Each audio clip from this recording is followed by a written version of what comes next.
तो तो सबकर होला, समाज के यह नियम है। अरे शादी तो सबकर होला पर ओकरा बाद का होला? ओकरा बाद सुहाग रात होला। हाँ, सुहाग रात में का होला? अरे हमहू कुंवारे बानी, हमके कैसे पता होई? पर ते लइका बाड़े ना, कुछ तो पता होई तोरा के। हाँ मतलब थोड़ा थोड़ा पता बा। हाँ, ते लजात का बाड़े, बताओ ना। अरे कुछ ना रे, एकदम सिंपल बा। हाँ। ग्लास के दूध लेके अपना पति के कमरा में जाइए, ठीक बा? हाँ। आधा ग्लास उनका के पिया दिए। हाँ। और जोन बची तू पी लिए। उहे ग्लास में से उनका जूठा छी। अरे तो का हो जाई, तोरा पति के ही जूठा रही ना। पर हम के होके जूठ ना पिए नी, हम के उल्टी होला। अच्छा ठीक बा, एक काम करिए, पहले आधा गिलास तू पी लिए और जोन बची तो उनका के पिया दिए। हाँ, ये ठीक रही। ठीक है। ओकरा बाद? अरे ओकरा बाद दिया बुता दिए और अपने पिया के साथ गाना गई है। कौन गाना? वे गाना, रात दिया बुता के पिया क्या क्या किया। पागल कहेंगे। राजा, रात दिया बुता के पिया।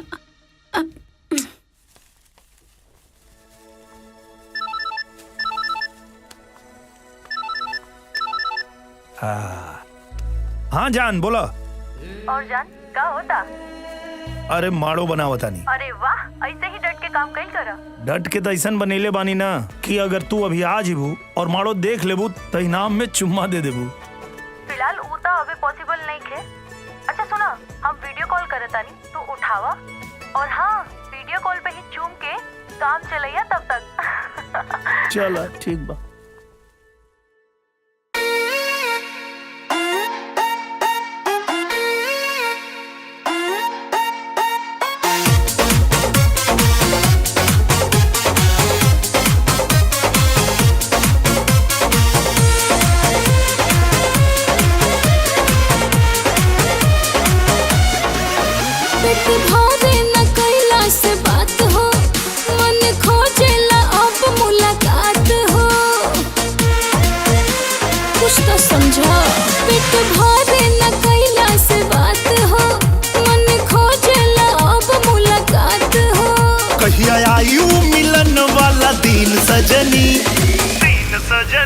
कबले चूमे पड़ी दूरे दूरे रह के मोबाइल के स्क्रीन सजनी हो। कबले चूमे पड़ी दूरे दूरे रह के मोबाइल के स्क्रीन सजनी।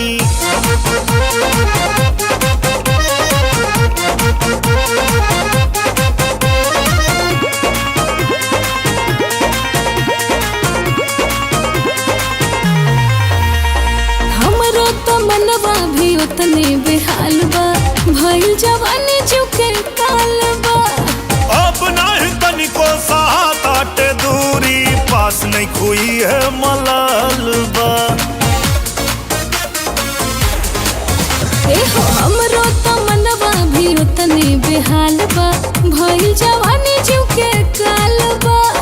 अब नहीं तनिको साथ आटे दूरी, पास नहीं खुई है मलाल बा। कटे अंगूरी पदीन गिन गिन सजनी, गिन सजनी। कबले चुमे पड़ी दूरे दूरे रह के मोबाइल के स्क्रीन सजनी हो। कबले चुमे पड़ी दूरे दूरे रह के मोबाइल के स्क्रीन सजनी।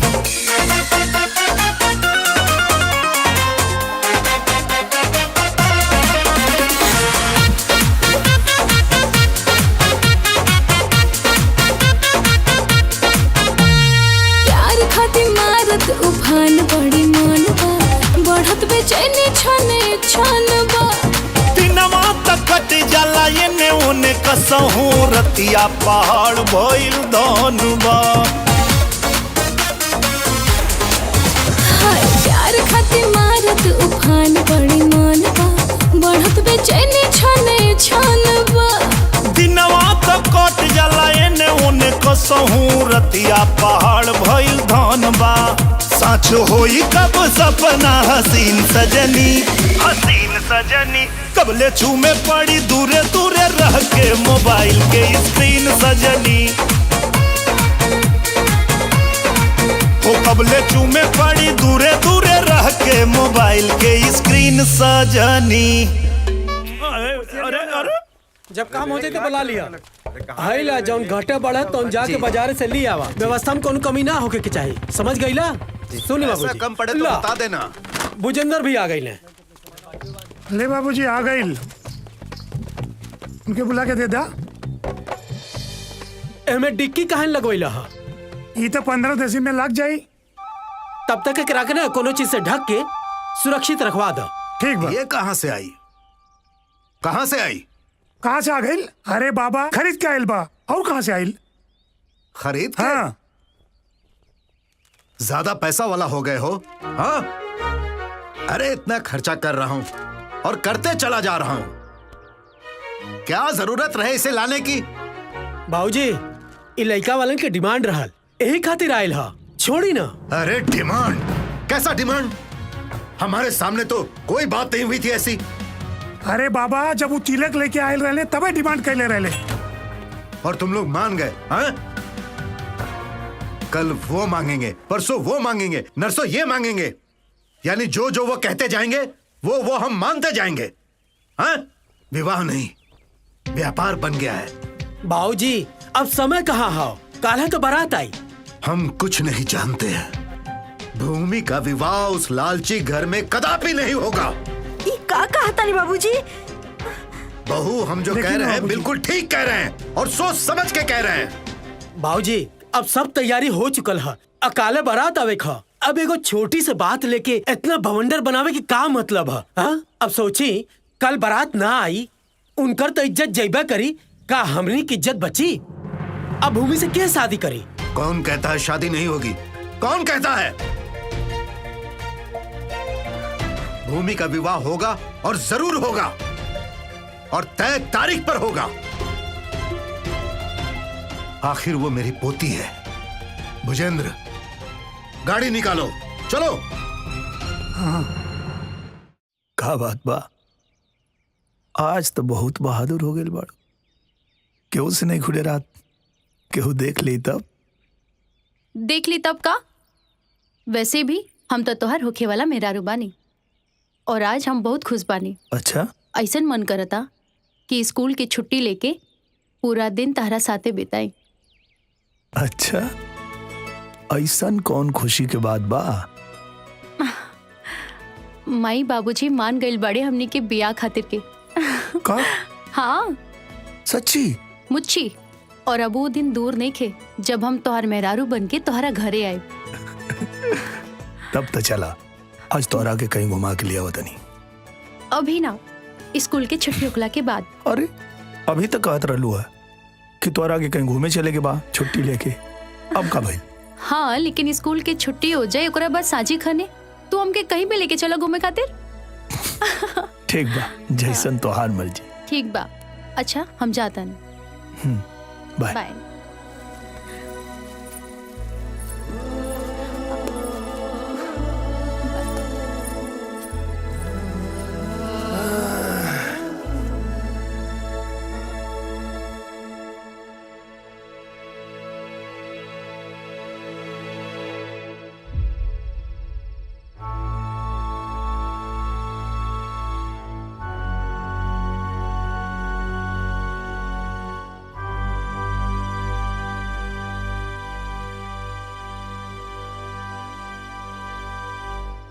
राम नारायण, ये बताओ कि तुम्हें मुझसे क्या चाहिए? हमें तुम्हारा पोता राजा चाहिए दोस्त। हम अपनी पोती भूमि की शादी राजा से करना चाहता हूं।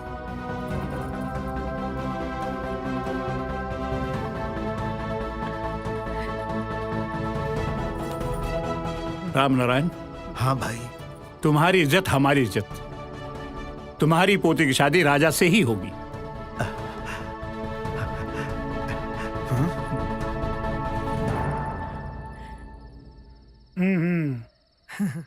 अरे तुम लोग हमारा मुंह क्या देख रहे हो? हाँ, जितनी जल्दी हो सके सारे रिश्तेदारों को फोन करो। जो आ गए शादी में उनको मुबारक, और जो नहीं आ पाए उनको भी मुबारक। लेकिन अब ये शादी उसी समय होगी, राजा की शादी भूमि से ही होगी। बाबूजी, ये शादी ना हो सकेला। काहे ना होई? तुमको क्या तकलीफ है? हाँ, बताओ तुमको क्या तकलीफ है? शादी ब्याह के मामला बा, इतना जल्दीबाजी में रहुआ के फैसला लेवे के का जरूरत बा? बेटा, अगर सही फैसला होता है ना तो ये नहीं देखते कि समय कितना लगा। समय क्या है? एक बात समझ लो कि अब राजा की शादी इनकी पोती से ही होगी, फाइनल है। समझे सब? आपका बहुत बहुत धन्यवाद भाई, जो आपने मेरा मान रखा। उठिए उठिए, खड़े होइए,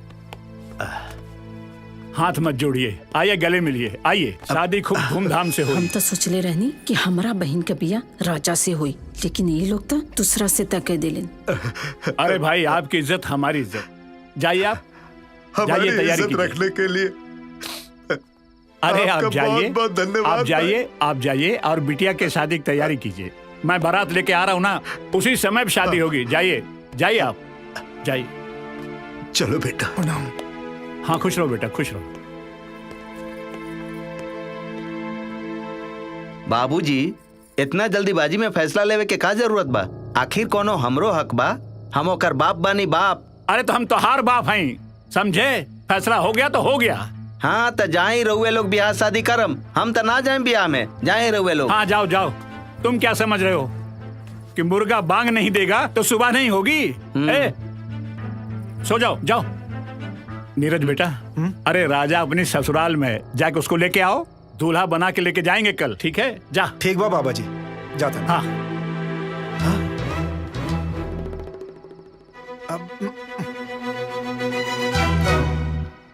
बेटा। हाँ माई। खड़ा का पड़ा? अरे जा जल्दी। अरे जाओ भाई, जा जा जा। नंदू जल्दी जल्दी तैयारी शुरू करा। हाँ, बहुत ज्यादा काम करेगा। जा भागा जी। बाबूजी। हाँ बेटा, बड़ा बढ़िया फैसला कहनी रहुआ। दादाजी के ना दिमाग खराब हो गइल बा।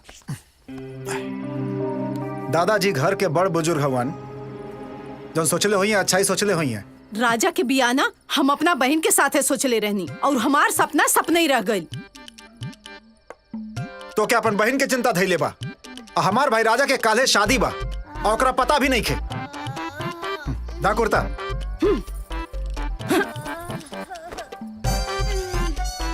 माई पानी। चुपचाप सुत, पानी पी हैं। सुत। हे भगवान, हमरा के लागता हमार सपना सपना ही रह जाए का।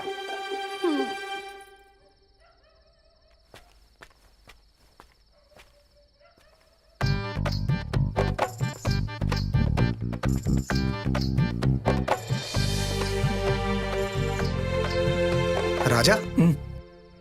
हे राजा। अरे एक आदमी की सूते की जगह नहीं की, कहाँ सुतबा? महाराज जाके सूता होने कहीं। अरे तो क्या सूतल दिखाई देता? राजा, हे राजा, राजा। भैया, इतना रात के यहाँ क्या करता रहा? चल चल चल चल चल चल। कहाँ? चल पहले चाबी कहाँ लाओ दे। चल पहले घरे चल, सब बताओ तनी। का हो गई? का भेल भैया? आवा चलबा की कुल ही जा पूछ लेबा। आवा। अरे तो का भेल बताइबा कुछ? अरे भैया, सब घरे ठीक है ना? बोलत का ना हुआ? चलो।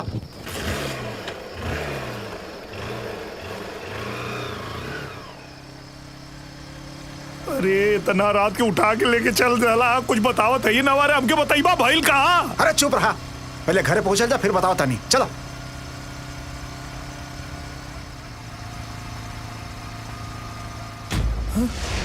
अरे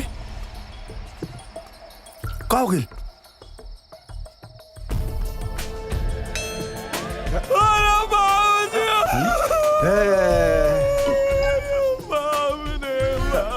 पागल आ गए बका। अरे हट। अरे चमत्कार! अरे बाबूजी जिंदा हुए! अरे माई, भैया, बाबूजी जिया तुम। बाबूजी। अरे हम नहीं खी मरल, मर तो तू जइबे। कहे? आहई जो आँख में आंसू बा ना, बचा के रख, जिंदगी भर रोवे के काम आई। काहे? अरे हमार कोनो वैल्यू भाई घर में? तहार गार्जियन त दादा बड़न, दादा जो दादा फिर।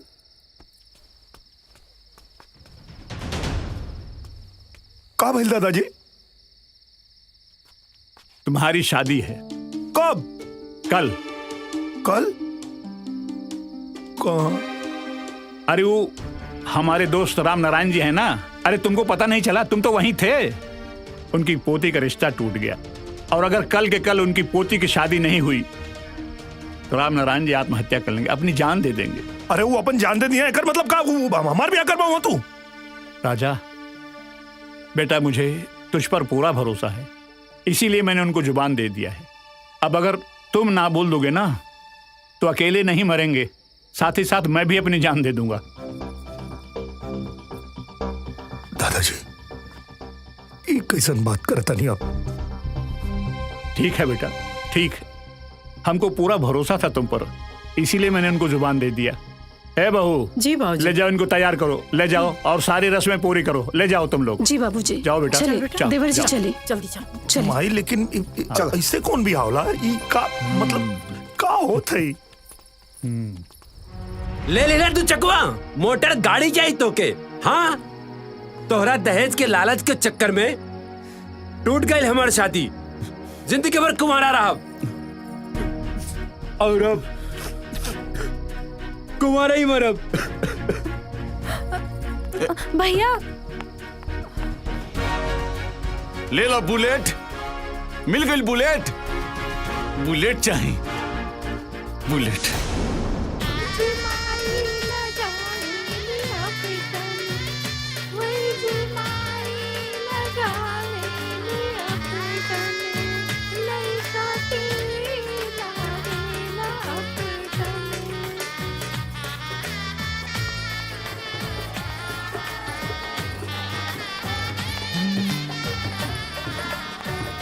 बाबा ये लोग के कुछ लो, दे दो इन लोगों को, दे दो। जी।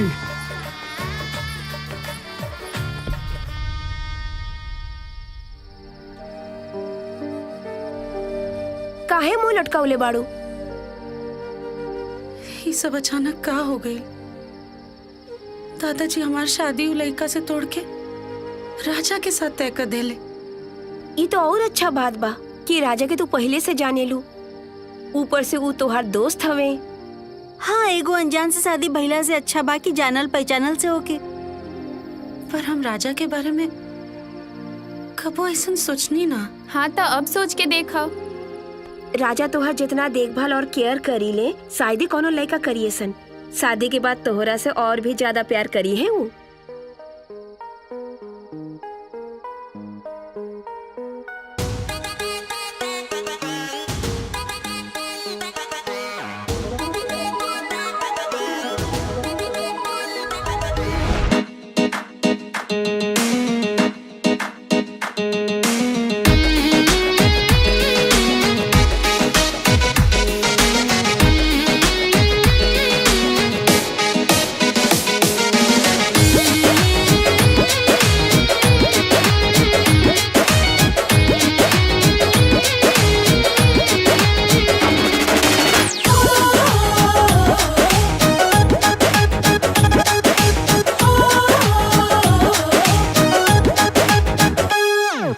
जनी तू देखा साइत मुहूर्त, जनी काट छपवावो, हरदी उर्दी छोड़ा, जनी पच मंगरा गीत गवावो।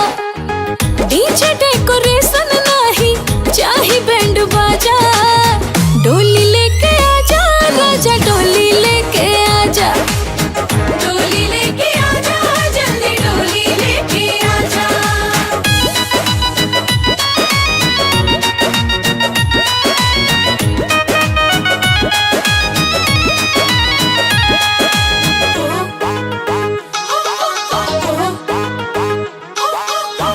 उहे होता आज जवन कैनी हम कबो न काला पहना, भरेला उड़ान मन पूरा होई जान सारा सपना।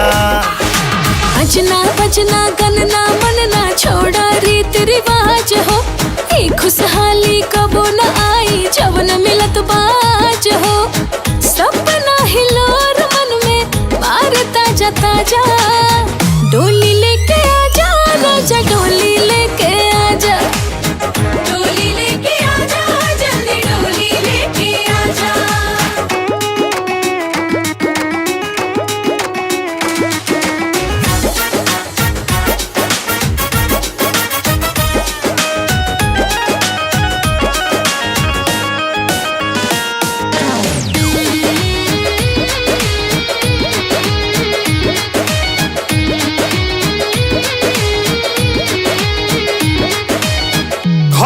हमरा अबू जब बन के तुरानी चहकी अंगना देह मुँह दिखाई में हम तोहरा के धन जोड़ा कंगना।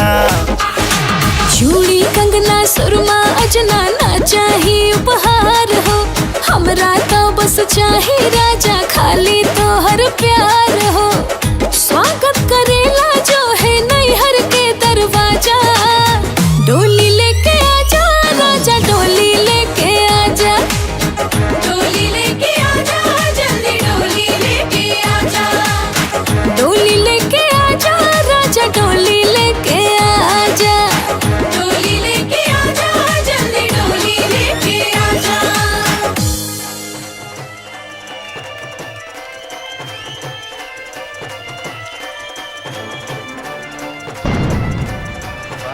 चला चला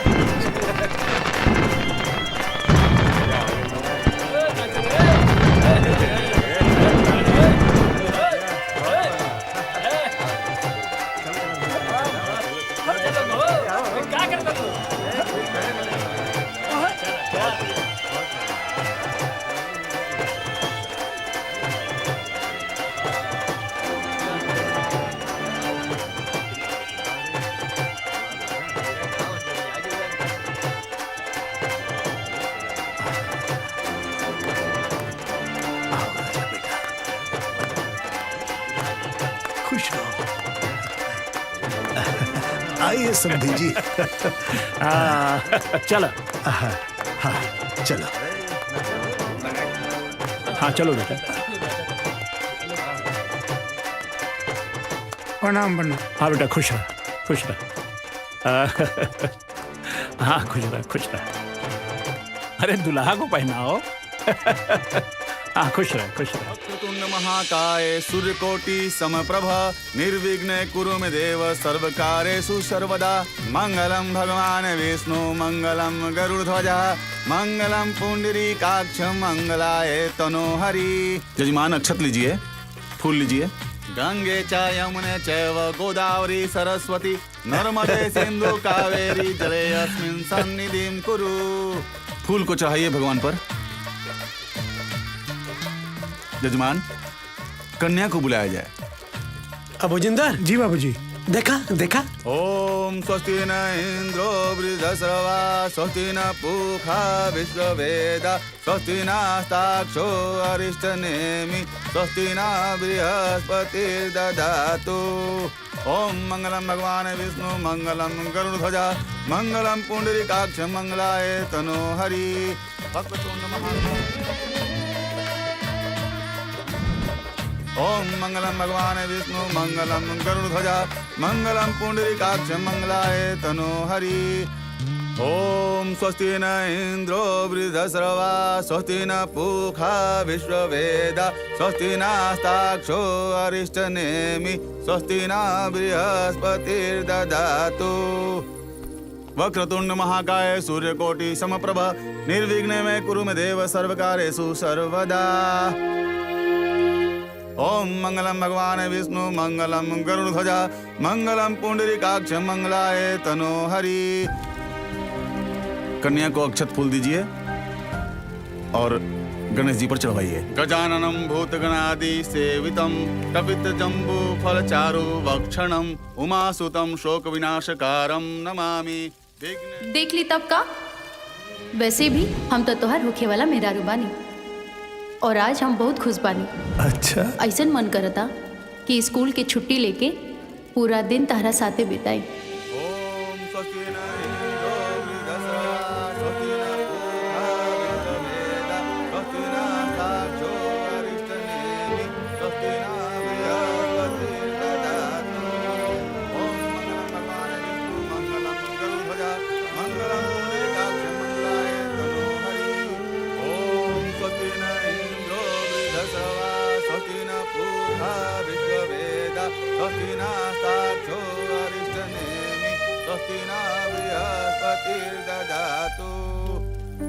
ओम मंगलम भगवान विष्णु मंगलम गरुड़ध्वजा मंगलम पुंडरीकाक्ष मंगलाय तनोहरि।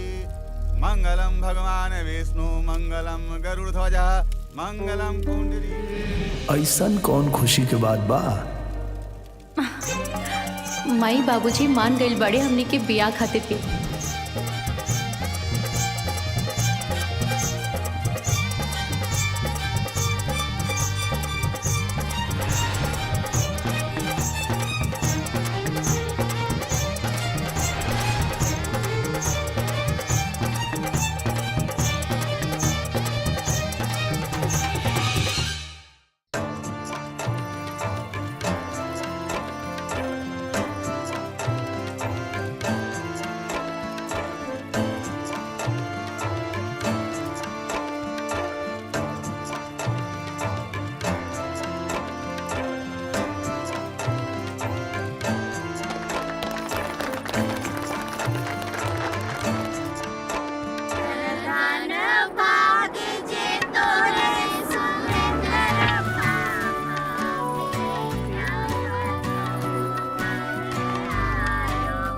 माँ जी बहू के उतारी ना।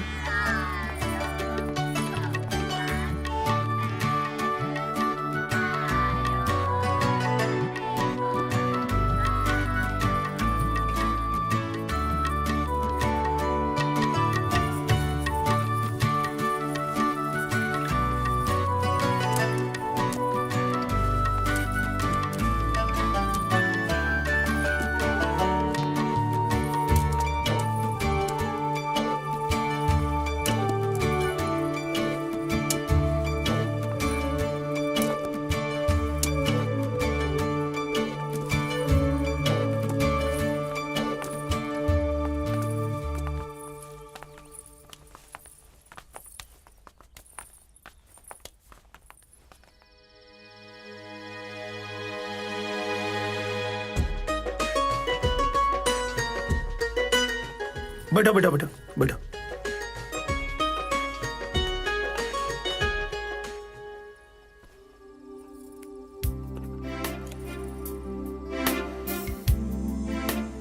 पहले तू पीला, ओकरे बाद हम पी ले। दूसरे के झूठ पियले से तो के उल्टी आवेले ना। तोरा के याद रहे? कैसे ना याद रही? राजा, ओ दिन हम तोरा से सुहागरात के बारे में पूछ ले रहनी हा। ऐसे हमरा के गलत मत समझिया। जो हमार दोस्त बाड़ा यही से तो से पूछ लेनी हा। बाकी हम कोनो लड़का से ये सब बात ना कहनी हा। पता बा, पीला।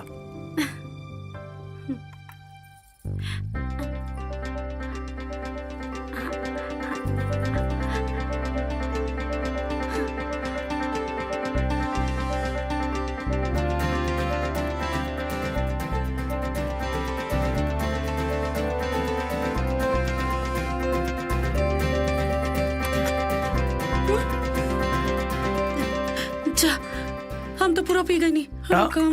कौन बात ना बैठा। ठीक बा। पर भाभी कहले रहनी हो कि अपना पति के दूध जरूर पियई है। अरे भाभी के का पता चली कि हम दूध पियनी है कि ना पियनी है? बाहर जेबो सबके पता चल जाई, सब तोहर मजाक उड़ाई। चला आराम से सोच जा।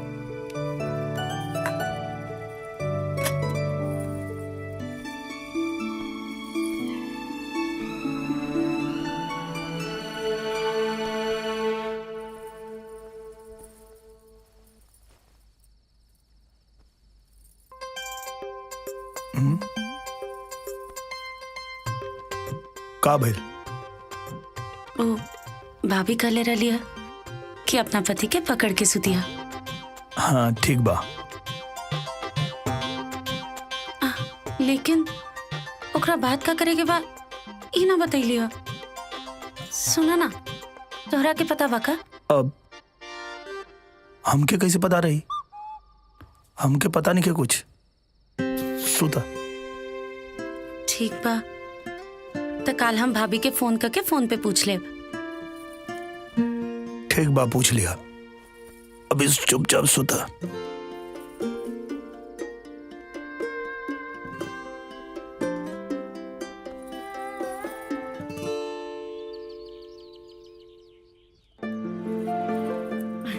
बहुत सुंदर बाड़ी भाभी।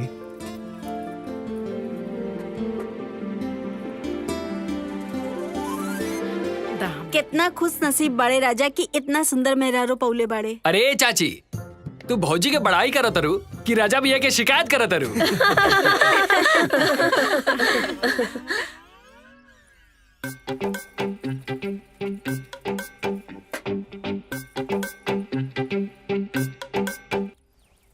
चलो लोग, चलो लोग, भौजी के एजा बैठल बैठल इनकर देह दुखा गई हुई। अहो दद्दा, भौजी के इतना चिंता करब तो अपन मेहरारू के कितना चिंता करब।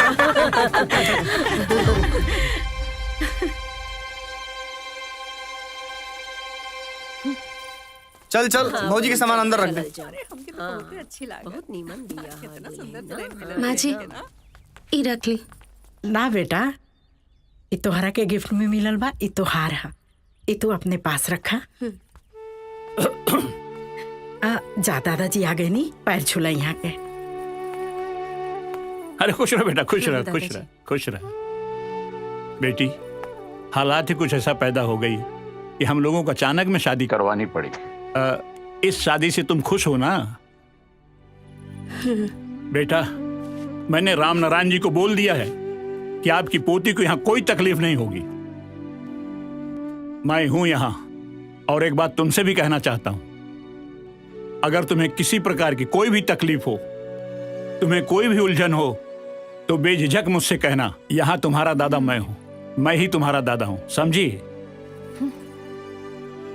अब मैं चलता हूं। हाँ हाँ, खुश रहो बेटा, खुश रहो, खुश रहो। अब चलो बेटा, तुम्हारे घर दिखा दी। हाँ जी। चल। बड़ी आइल बड़ी।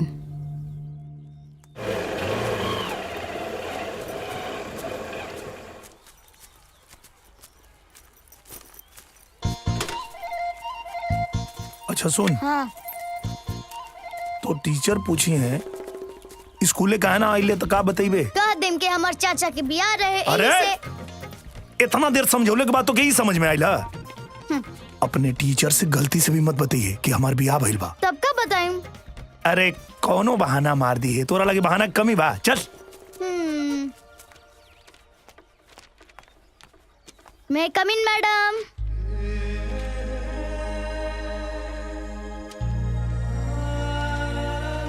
कम इन। कहाँ रहा तू इतना दिन से? वो घरे बियाह रहे नु। जो जाके बैठ अपने जगह पे। हाँ, बियाह रहे ना। हमारा दादाजी के दोस्त के पोती के बियाह रहे। बहुत दुख भइल, तोरा भाई के शादी कट गई। तोहरा के काहे दुख होई? तोहर दादा के पोती के तब बियाह हो गई ना। बियाह तो हमार भैया के टूट गई। अरे हमार मतलब वो ना रहे, मतलब भगवान करे जौना लड़का से ओकर बियाह भइल बा उ लड़का मर जाए। अरे वो बेचारा के काहे मारता रू? अरे ओकर कौन गलती बा? बस बस इहा वकालत करे आइल बड़ा का। और वैसे भी जे स्कूल में लेट आवेला या छुट्टी करेला ना, तो ओकरा के पनिशमेंट मिलेला।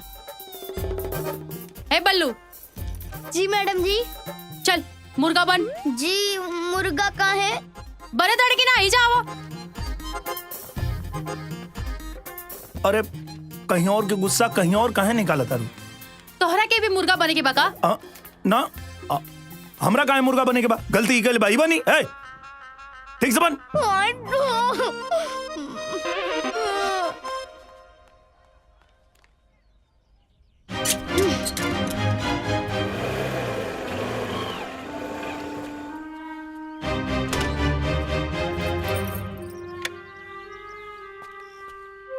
अरे स्कूल से आगे लगा आ गई बनी, लेकिन दोबारा स्कूले ना जाइम। कहे रे? दिमाग खराब कर बा तू। हमरा के स्कूल से लेवे काहे ना आइला हा?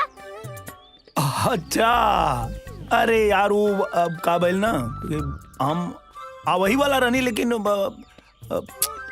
अच्छा ये खातिर गुस्सा बाड़े। गुस्सा हमें बात पे बानी कि गलती तू करतारा और सजा भुगततानी हम। तारा के कुछ पता भी बा मैडमवा हमरा के कितना देर मुर्गा बना के रखले रहे? का बात करता रे? नहीं के पता तोहरा के? बताई दादाजी से, बताई दादाजी से। ना खोली तहार। देख बाबू, का ना कबो कबो गेहूं के साथ ना घून के भी पिसाए के पड़ेला। केकरा संगे का पिसाता हमरा नु ओकरा से कोनो मतलब नहीं खे, समझला तू? और हाँ, हम स्कूल में पढ़े जानी, मुर्गा बने ना। ठीक बा, समझा दी अपना मैडमवा के। अच्छा,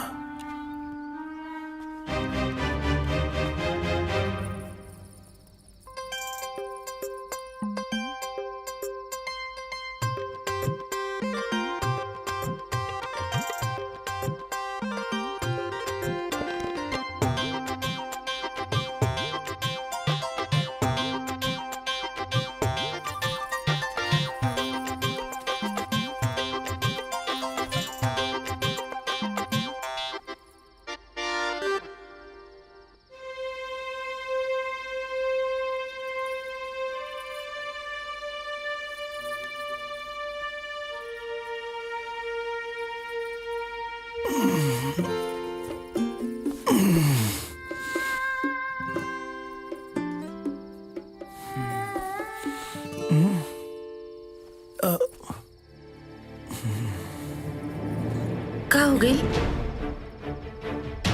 अरे बहुत गर्मी होता, हम जाता नहीं छत पे सोते। अरे पर तू आराम से सोता।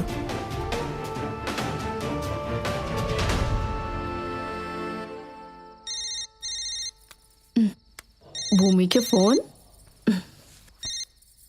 हेलो। हाँ भाभी, प्रणाम। इतना रात के फोन करत तारू? ई घड़ी तक के समय कैसे मिल गई हो? हमार मतलब है ई तो पति सेवा के टाइम है। पति सेवा तब न करब जब वो हमरा पास नहीं है। काहे, का बात बा? कोनो दिक्कत? पता ना, वो हमरा से बातचीत तो बहुत बढ़िया से करेले, लेकिन जैसे हम उनके लगे जाए की कोशिश करेनी, वो हमरा से उतने ही दूर भागेले। ए भूमि, तहार पति देव ऊ तो ना हवन। ऊ मतलब? अरे ऊ है मिठाई के दुकान। ना भाभी, ई का कहता रू? तब तो समस्या कुछ औरो हो सकेला।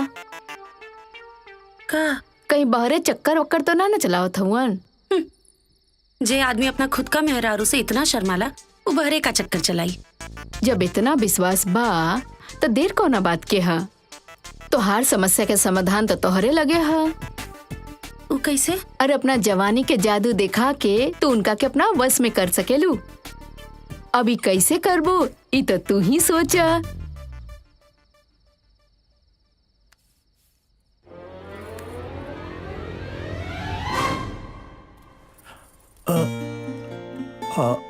ठीक बा, तू नहाला, हम बाद में नहा। ना ना, तू नहाला। अरे कोनो बात नहीं खे, तू नहाला, हम बाद में नहा। रुका, सुना ना, पैसे भी घर में केहू नहीं खे, साथे नहा लियल जाओ। ना, तू नहाला, हम बाद में नहा ले। राजा जी, हम तोहार पत्नी हैं। हाँ भूमि, लेकिन हमके थोड़ा समय चाहिए, प्लीज।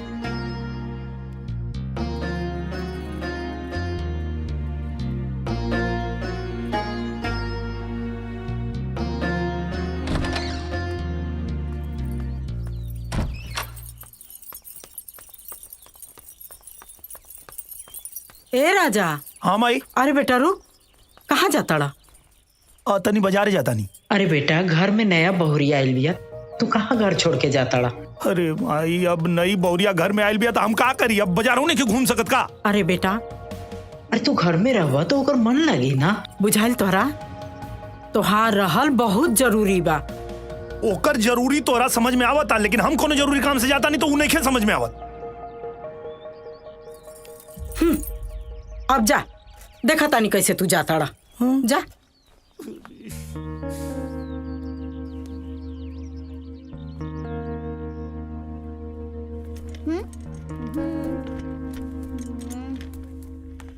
ये बल्लू। का चाची? चला हमरे साथ बैठा। बैठा। हाँ, हम तोरा खातिर कुछ लेके आइल बानी। का?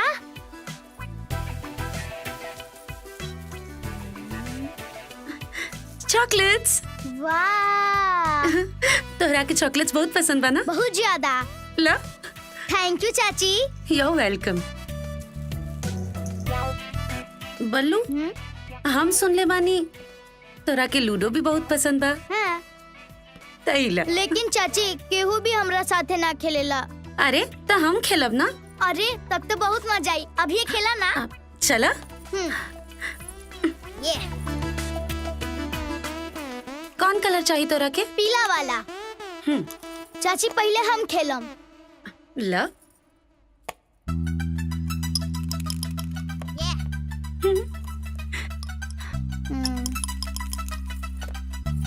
Six.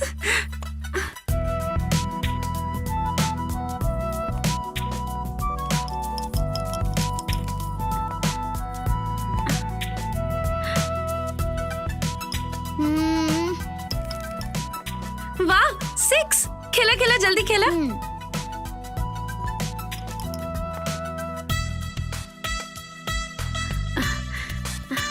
बल्लू मजा आ रहा बना। हाँ चाची।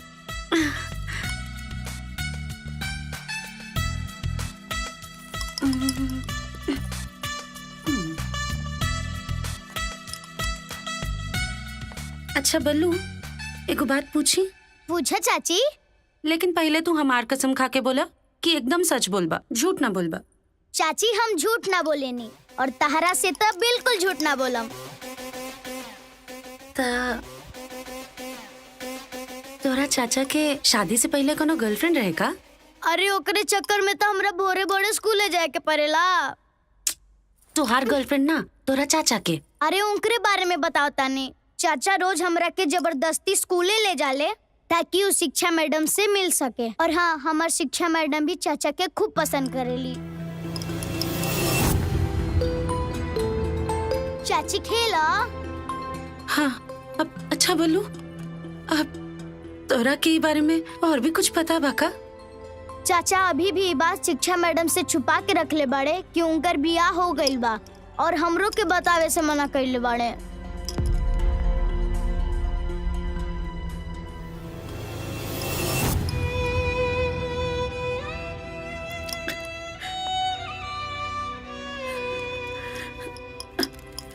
बल्लू। हाँ हम तोरा शिक्षा मैडम के देखल चाहता नहीं।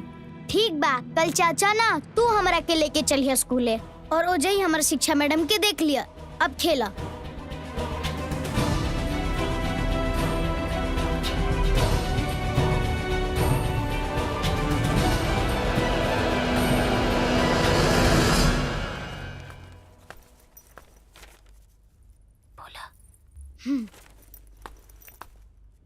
हाँ खुश रहो बेटा खुश रहो। स्कूल जा रहे हो? हाँ स्कूले जाता नहीं। ये तो बहुत अच्छी बात है, लेकिन तुम अकेले जा रहे हो? राजा कहाँ है? चाची बाड़ी ना। चाची? हाँ। जी बाबा, अगर रउआ इजाजत दे देती तो हम बल्लू के स्कूले छोड़ाई और यही बहाने एक बार गांव भी देख लेती। अरे तो बहुत अच्छी बात है बेटा, जाओ जाओ स्कूल छोड़ के आओ। जाओ चाची स्कूल छोड़ देंगी, जाओ। रुक जा बेटा। हाँ? का बाबूजी अभी नौकी बहुरिया के बाहर काहे भेजतनी? अरे बहू, भूमि हमारी बहू नहीं, हमारी बेटी है बेटी। और अगर हमारी बेटी बल्लू को स्कूल छोड़ के आए तो इसमें तकलीफ क्या है? हाँ जाओ बेटा इसको स्कूल छोड़ के आओ। और सुन, अपनी चाची को परेशान मत करना है। हाँ जाओ। अब मन लगा के पढ़ना, जाओ। शिक्षा हमरा के तोहरा से कोनो बात नहीं करे के। का भइल? तारा कारण हमार पूरा दिन खराब हो गई। कहाँ रहला तू?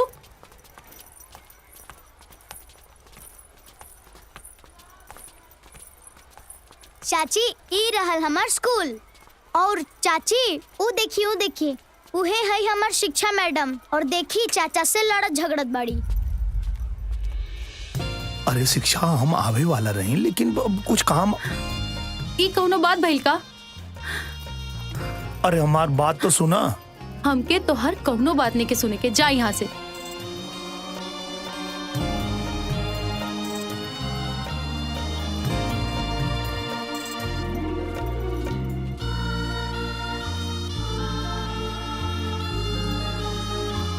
बल्लू तू अपना क्लास में जा और सुना अपना चाचा के मत बताइए कि हम आज स्कूल आई रहनी। ठीक है बाय बाय। अच्छा ठीक बा, हमारे वो बात मनबू? हम ना मानम। काहे से कि तोहरा कारण हमार दिन खराब भइल और तू एगो कॉलो ना कैला। अरे तू समझ ले नहीं कुछ चाहत। का समझावल चाहत रहा तू हमके? एगो पे एगो कहानी सुनाल जात रहा।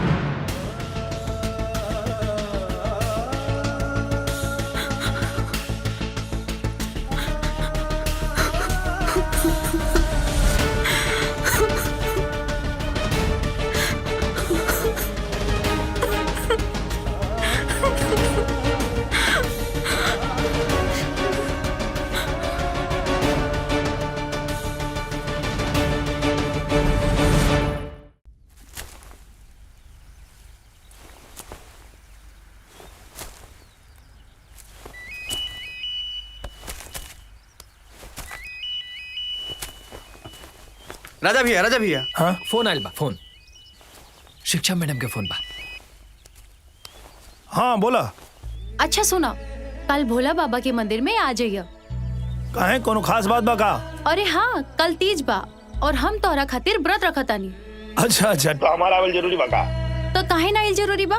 तोहरे खातिर तो व्रत रख ले बानी ना, व्रत तू ही तोड़बा। By by. राजा भैया, जब ही मैडम के पता चली कि तार शादी हो गई बा तो तार बाजा बाज जाई। बात तो सही कहता रे। जो अब काम देख। ठीक बा।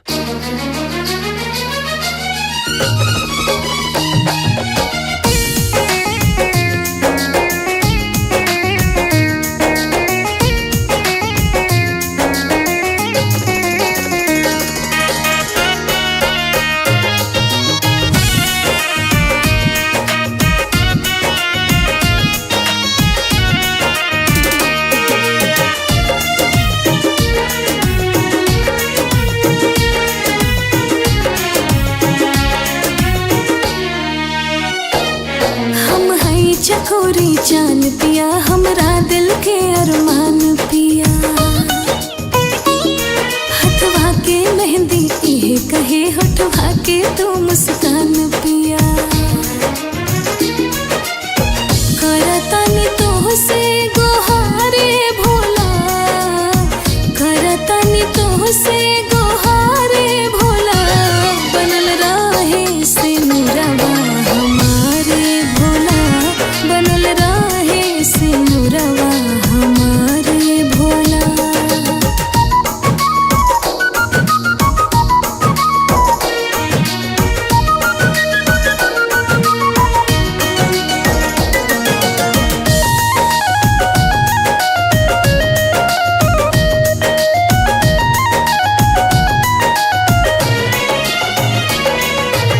साथ सजन के ऐसे रहे जैसे दिया ना संग बाती हो, मन मंदिर में बसे पिया, हम पूजा करी दिन राती हो। साथ सजन के ऐसे रहे जैसे दिया ना संग बाती हो, मन मंदिर में बसे पिया, हम पूजा करी दिन राती हो। जुड़ल रहने हिया के तारे भोला, जुड़ल रहने हिया के तारे भोला, बनल रहे से मुरवा हमारे भोला,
जीवन में खुशहाली बा प्रीत में मनवा रहे रंगाइल रोजे होली दिवाली बा सजल रहे सोरहो सिंगारे भोला सजल रहे सोरहो सिंगारे भोला बनल रहे सिनुरवा हमारे भोला बनल रहे सिनुरवा हमारे भोला।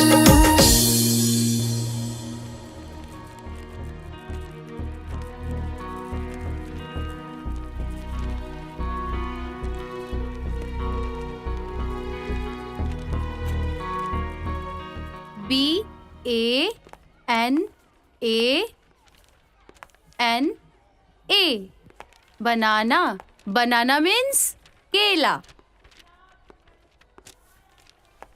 अब जल्दी से आप लोग अपने कॉपी में नोट कर लीजिए और याद कर लीजिए। 10 मिनट बाद आप सबसे पूछूंगी। शिक्षा मैडम जी। हाँ जी। 10 मिनट के लिए फ्री हैं आप? जी जी बोलिए। कैसा चल रहा है आपका क्लास? बहुत अच्छा चल रहा है। आज आपका क्लास नहीं लगा क्या? नहीं, बच्चे पढ़ रहे थे अपने क्लास में तो हमें टाइम मिला तो हमने सोचा चलो आपसे मिल लेते हैं। अच्छा चलिए आइए बाहर बैठ के बात करते हैं। देखिए मजनू लाल जी, आप जाइए, मेरा क्लास चल रहा है, मैं नहीं आ सकती। मैडम हमके याद हाथ सुनाई रहुआ के। बैठ, बात कर रहे हैं ना दो टीचर। बैठ। हाँ? पढ़ अपना ध्यान से। देखिए मजनू लाल जी, आप हद पार कर रहे हैं। अगर आप नहीं गए यहाँ से तो मुझे मजबूरन प्रिंसिपल जी को बुलाना पड़ेगा। जाइए यहाँ से। मैडम आप जानती हैं ना अभी हम कुंवारे हैं। जी। तो कुंवारे को आप दुत्कार रही हैं और शादीशुदा आदमी से आप मटक्का कर रही हैं। क्या मतलब है आपका? मतलब तो आप बूझ ही गई होंगी। वो जो रोज रोज लड़का स्कूल में आता है ना, उसकी शादी हो गई है। हाँ? और आप उसके साथ नैन मटक्का करके हमें भाव भी नहीं देती हैं। ये क्या बोल रहे हैं आप? जी मतलब हम सही बोल रहे हैं। आपको विश्वास नहीं है मेरे ऊपर तो उसके भतीजे से पूछ लीजिए आप। चलता हूँ।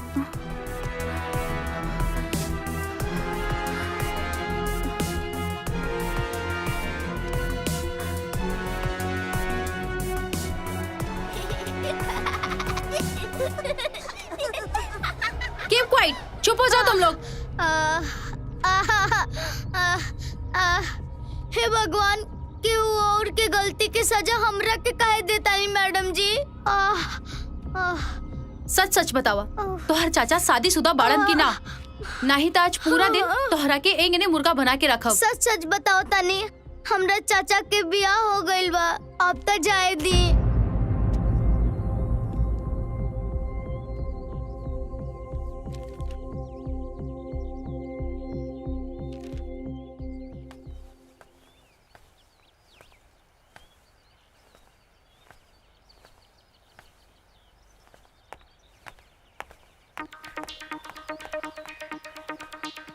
अरे आ गेलू, कहाँ रह गेलू?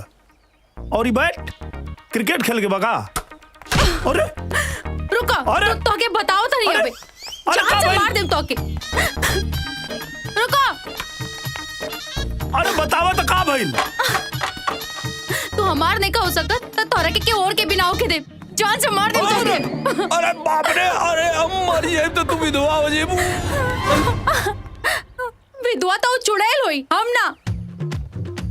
देखा बियाह जल्दीबाजी में और हमरा मर्जी के बिना भइल बा। और देखा भले हमार बियाह ओकरा से भइल बा, लेकिन आज भी हम तोरे से प्यार करेनी। का मतलब भाई प्यार के? देखा अब भगवान ओकर रिश्ता तोड़ के तोहरा भाई से ओकर रिश्ता तोड़ के हमरा साथे जोड़ देने, लेकिन हम तोहार कसम खा के कहता नहीं, आज तक हम ओकरा के छोले नहीं की। आज भी हम तोहरे से प्यार करेनी। तका बिया करबा हमसे? हाँ काहे न करब? हम तो से प्यार करेनी तो काहे न तो से बिया करब? चला तू कहता अभी तो से गुप्त बिया कर लेता नहीं। गुप्त रोग होला, गुप्त बिया ना। अरे जवन कुछ भी हो थोके, लेकिन हम तो तोसे ब्याह करके तैयार बानी ना, तब तो तोके भरोसा हो जाए ना कि हम तोहरे से प्यार करे नी। ना, पहले ओके तलाक दो, तब हम सोचब। हे भगवान, ई कौन मुसीबत में पड़ गई।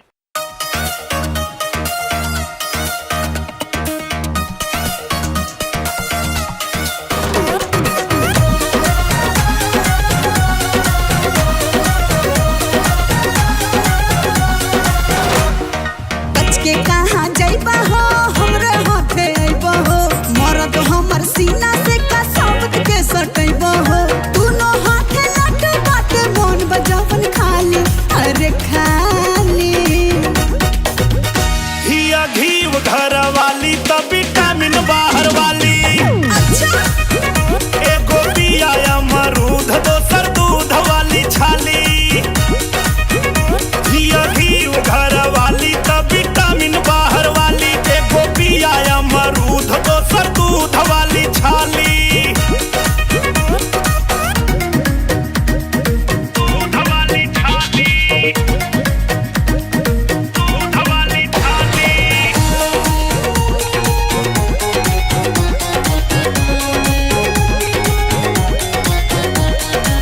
धरी तना गदर छटा के, इमन भोग तहरा अटह के, बहर के जोश देखी खुश होला राजा जी, गट गट लागत तारा गटह के। जब काटे खाती मिले खूब जानी, बतावा एमे कौन हानि। बहुत हानि बा। यदि ये कही राजा के दूगो रानी, बतावा एमे कौन हानि। एक ही गो चम्मच भरल भात से दूगो थाली, अरे थाली। हिया घीव घर वाली तो विटामिन बाहर वाली। एगो पिया अमरूद, दोसर दूध वाली छाली। हिया घीव घर वाली तो विटामिन बाहर वाली। एगो पिया अमरूद, दोसर दूध वाली छाली।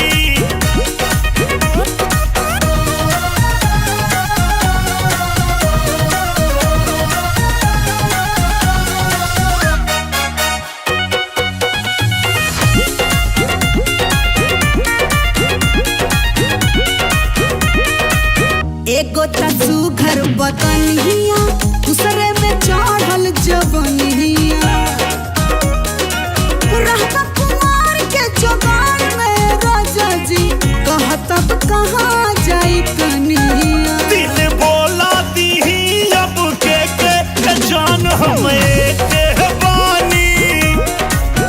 रही दोनों में कमना के लेके ये जान हम एक बानी। रौरे हथौन जैसे मोन बस ढाली सधाली। हिया घीव घर वाली तो विटामिन बाहर वाली। एगो पिया अमरूद, दोसर दूध वाली छाली। हिया घीव घर वाली तो विटामिन बाहर वाली। एगो पिया अमरूद, दोसर दूध वाली छाली।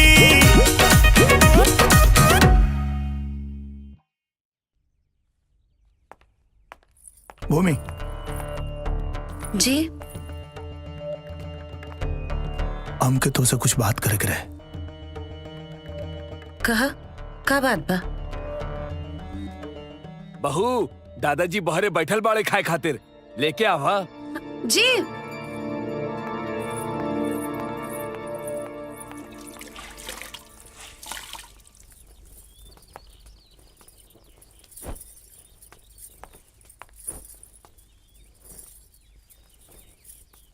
भूमि जी।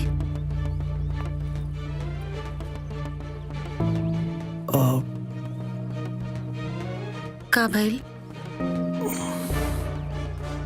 कुछ ना।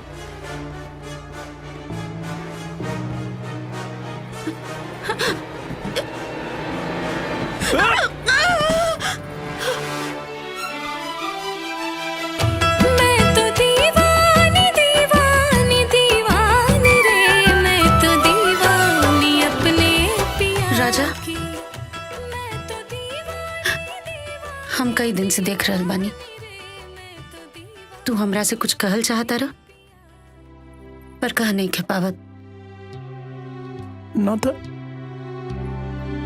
राजा, हम तोहार पत्नी बाद में हई, पहले तोहार दोस्त हई। बतावा ना, का बोलल चाहता रह? अब ऐसा कोनो बात तो नहीं के कोनो बात नहीं के।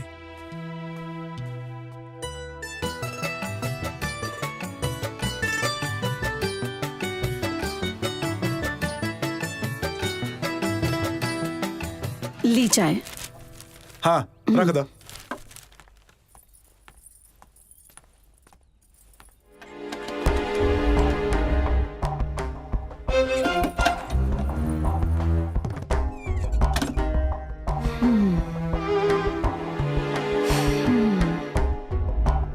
एक का चूड़ी टूटल नहीं खे बा। का भाई? हाँ, काल राउर बाबा सोचत रहलन कि देवर जी बाप काहे नहीं खन बनत।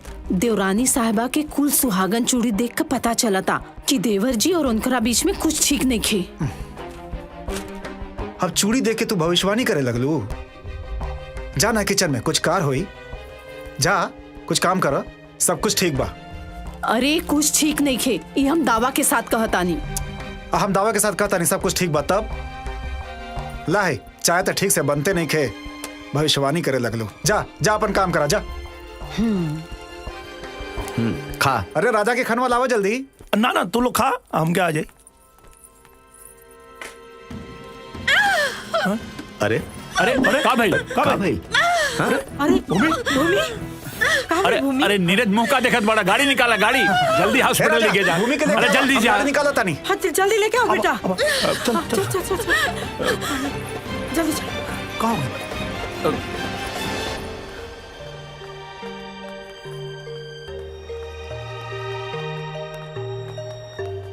डॉक्टर साहब सब ठीक तो बा?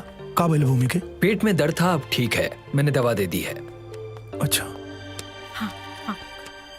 ये सारी रिपोर्ट्स मैंने निकलवा ली है।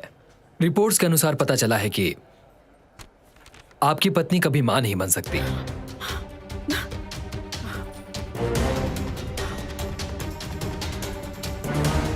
उनके पेट में जो दर्द था उसके लिए मैंने दवा लिख दी है। अब आप चाहें तो उन्हें घर ले जा सकते हैं।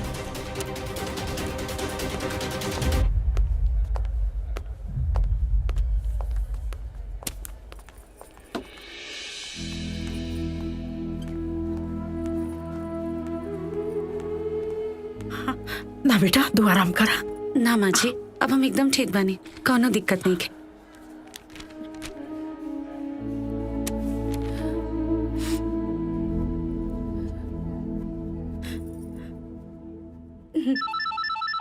हाँ हेलो दादाजी, भूमि कबू माही ना बन सकेले। क्या? हाँ दादाजी।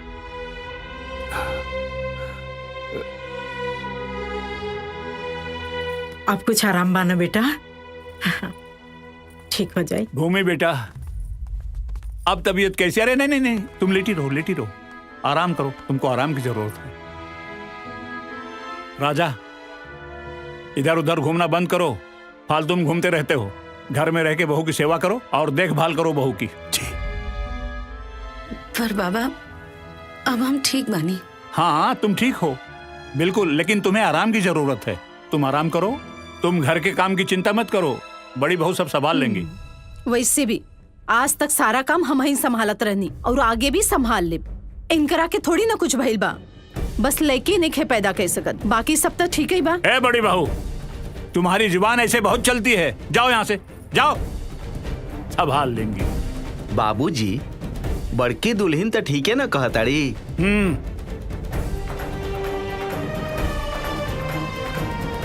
भूमि बेटा इन लोगों की बात को दिल पे मत लेना, समझी बेटा? तुम सिर्फ आराम करो, मैं हूं ना, आराम करो। राजा। हाँ बाबा। बहू की देखभाल करो जी। ठीक है? ठीक, मैं चलता हूँ बेटा। जी। अच्छा बेटा तू आराम करा, हम आवता नहीं। राजा हाँ। तू ख्याल रखिया।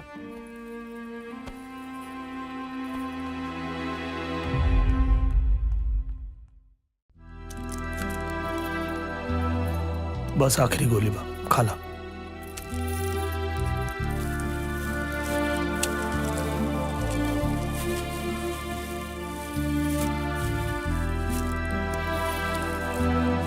राजा कबले ऐसे ही हमार बोझ ढोबा।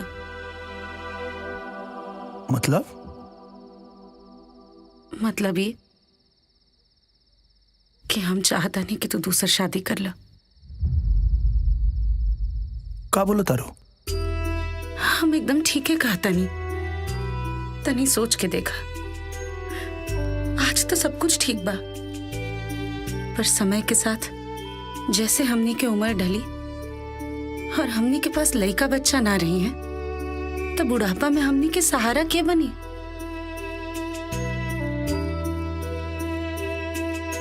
और तू बिल्कुल चिंता मत करा। जैसे एक घर में दो बहन प्यार से रहेली, वैसे ही हम अपना साथे प्यार से रह ले। भगवान के भी यह मर्जी है। प्लीज तू दूसर बिया खातिर मान जा। इतना आसान नहीं है। अगर हम मान भी जाए, घर वाला लोग मान भी जाए, बाबा कबो न मनिया। बाबा के हम मना लेब।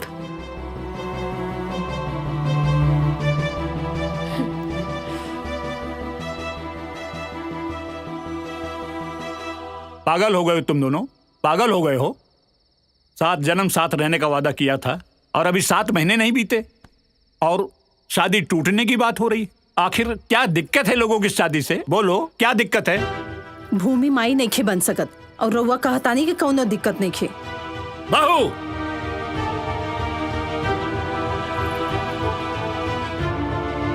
बाबा दीदी ठीक है तो कहता रही। जब हम संतान सुख नहीं की दे सकत, तब कम से कम इनका के दूसर बिया कर लेवे के चाहिए, ताकि ये घर में खुशी आ सके। और यही में हमने दोनों लोग की सहमति बा बाबा। लेकिन मेरी सहमति नहीं है। और हम सहमत नहीं खी। ई दूसर बियाह के बात कही तू लोग बंद करा।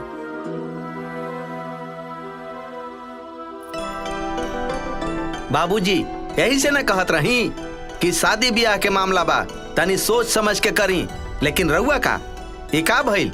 शादी ब्याह टूटे के कगार पर आ गइल बा। तुम चुप रहो, एकदम चुप।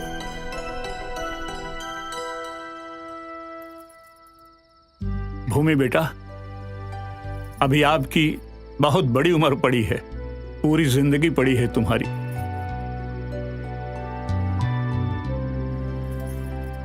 बेटा, मैंने राम नारायण जी से वादा किया था कि आपकी पोती को हमारे घर में कोई कष्ट नहीं होगा, कोई तकलीफ नहीं होगी। लेकिन बेटा, इतना बड़ा फैसला लेने से पहले एक बार राम नारायण जी से बात करना बहुत जरूरी है और मैं उनसे बात करूंगा। हाँ,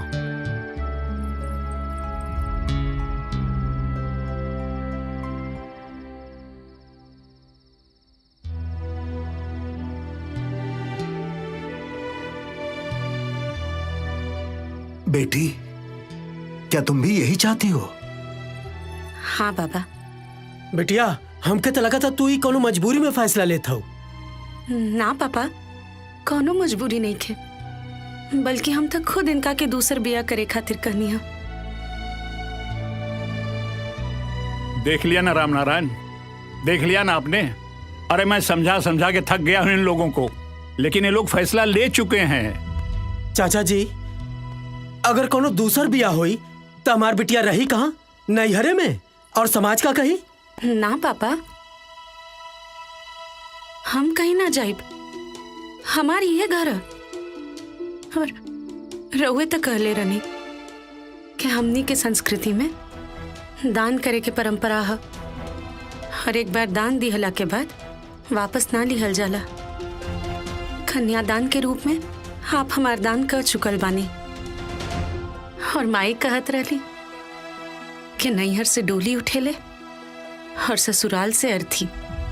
यही से हम अपना ससुराल में ही रहब। और बाबा, हम ही फैसला अपना खुशी से ले ले बानी। यही से हम चाहता नहीं कि हमनी लोग के खुशी के खातिर आप लोग भी अपन सहमति दे दें।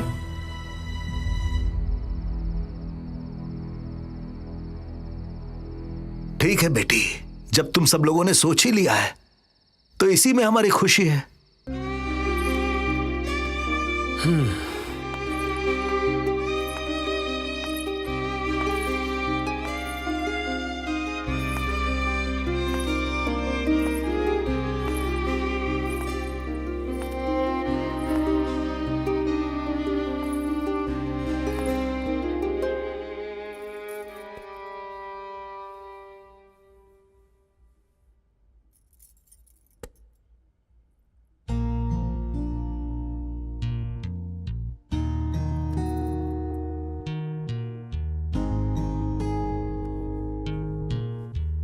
भूमि बेटा।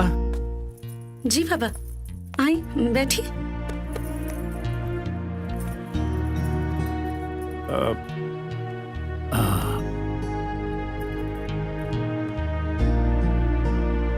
बैठो बेटा, बैठो। भूमि बेटा, इतना बड़ा फैसला लेने के बाद ये पूछना कि तुम खुश हो या दुखी, इसका कोई मतलब नहीं है, कोई कारण ही नहीं है पूछने का।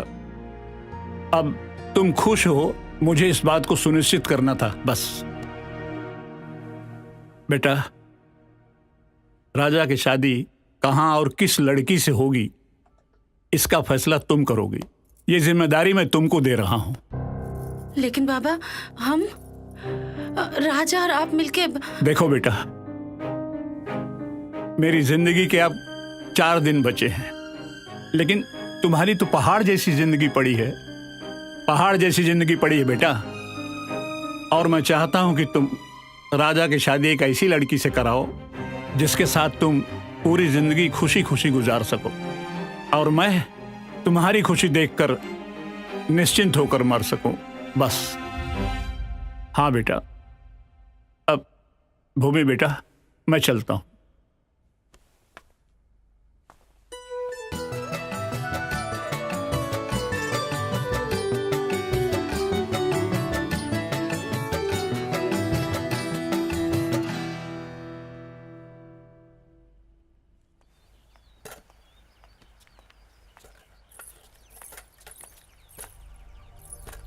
भूमि, तू एजा का करे आइल बड़ू?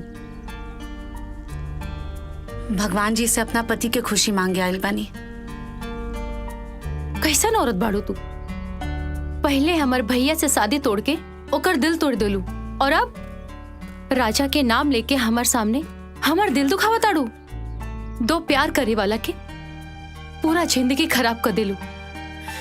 देखा शिक्षा, जे भी भाई वो इतना जल्दबाजी में भाई कि का सही है का गलत है, ये सोचे कि समय ही ना मिलल।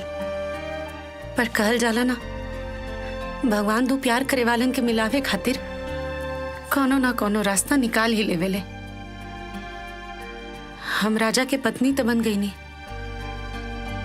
पर उनका के पिता बने के सुख हम कबो ना दे पाइब। जे गलती करेला ना, ओके ओकर सजा ए धरती पे मिलेला, यही जा मिलेला ओके ओकर सजा। खैर छोड़ा, तू हमके काहे के ये सब बताओ ताड़ू? काहे कि हम चाहता नहीं कि तू राजा से शादी कर ला। ऐसे 2 प्यार करे वाला लोग पूरा जीवन एक दूसरे के साथ रही हैं। हमरा खातिर राजा के खुशी से बढ़ के और कुछ नहीं के। यही में राजा की खुशी बा, और अगर सोच के देखबू तो यही में तोहरो खुशी भी बा।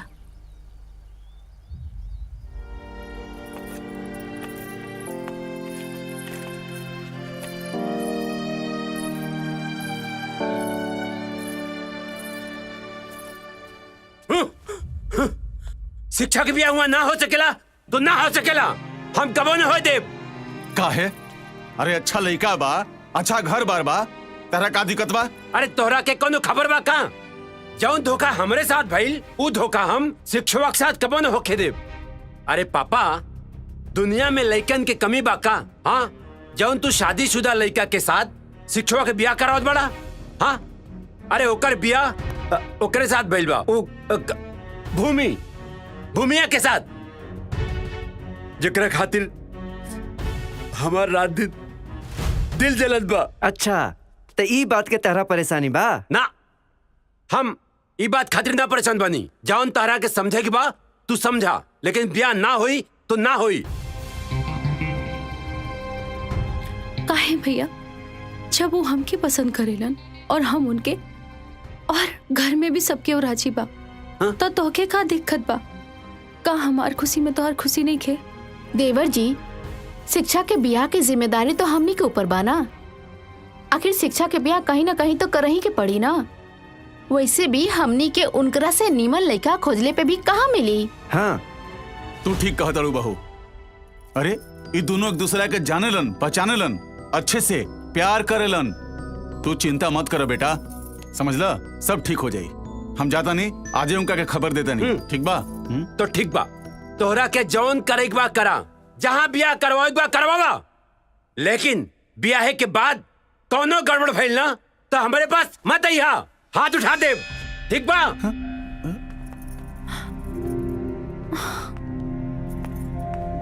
बाबूजी बोली ना उनके। अरे छोड़ ना बेटा, पागल बा, यही खातिर तो ओकर मतारी ओकर से नाराज बड़ी। तू चिंता मत करा, तहार बियाह ओइजे हुई। ठीक बा? सच ना? जा खुश रह।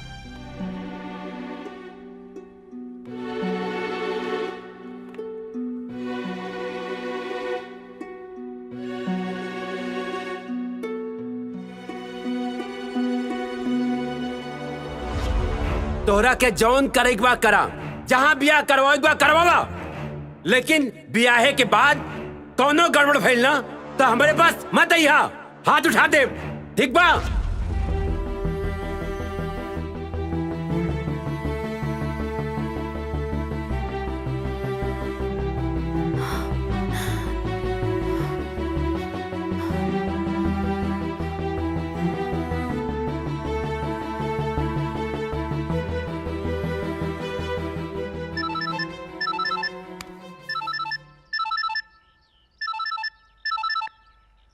हेलो।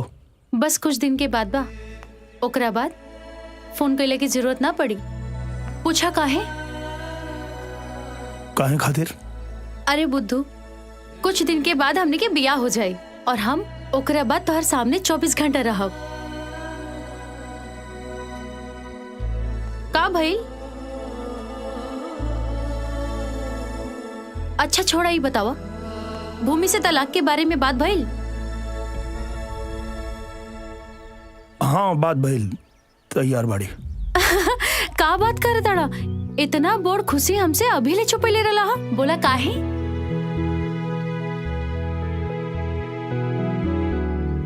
अच्छा ही बतावा, कबले बोली है तलाक देवे खाती के?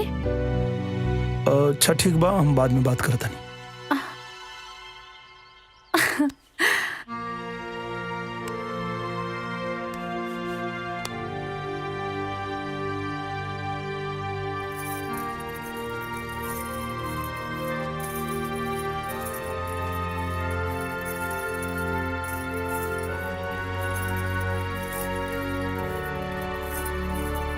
रुका,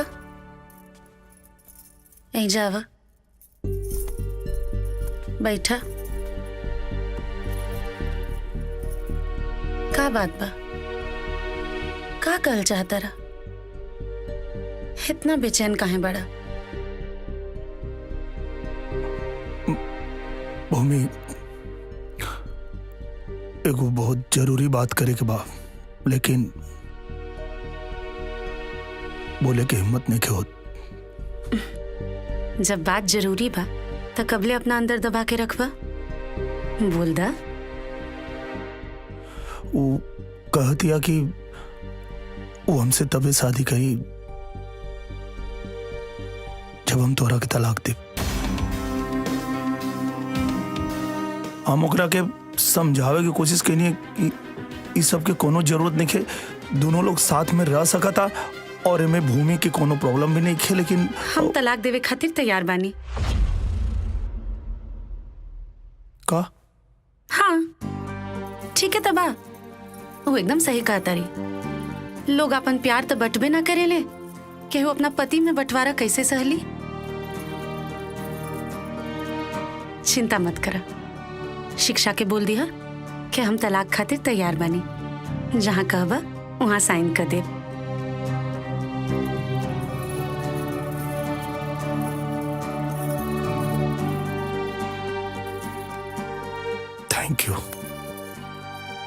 थैंक यू भूमि।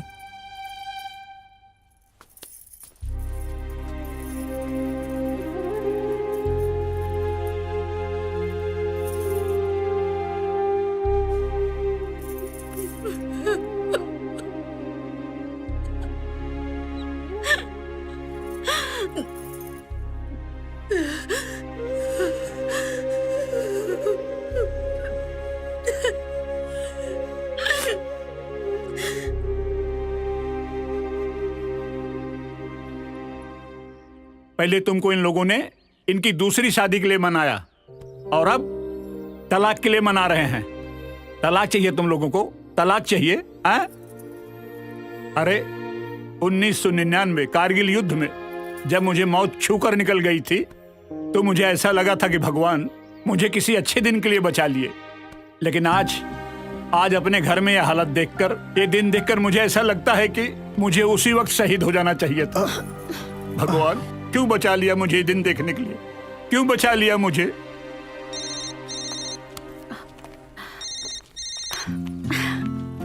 हाँ जान, बोला। आज हम तोहरा के दुनिया के सबसे बड़ खुशखबरी सुनावे जाता नहीं। कैसन खुशखबरी बतावा? हमनी के प्यार के जो कुछ दिन खातिर गरहन लग गई रहे, अब दूर हो गई। का बात कर तड़ा? सच में? अब हमनी के दूर दूर ना रह के पड़ी। पूछा कैसे? अरे भूमि तलाक खातिर तैयार हो गई बाड़ी। अच्छा ये बतावा, कबले तलाक देवे खातिर बोल ली? पेपर सब तैयार हो गई बा, काले हमनी के कोर्ट में दाखिल कर लिए, ओकरा बाद हमार जान हमरे पास। ठीक बा। आई लव यू जान। I love you two.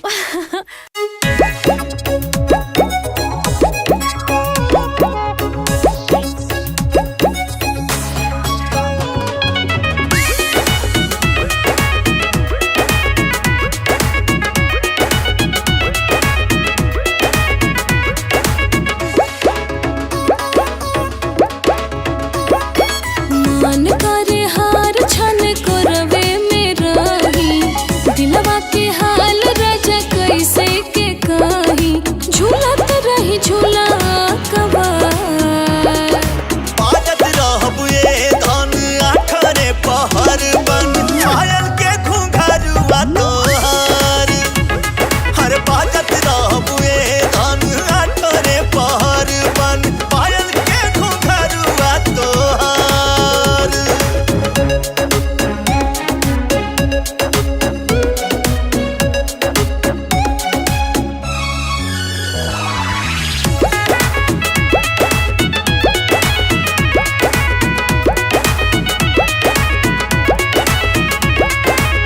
जायती दूर नहीं मान करे राखी, बस कर धन में बांध के। चाई नियन लग तोहर लागल रहे रानी, पियत रही छान के।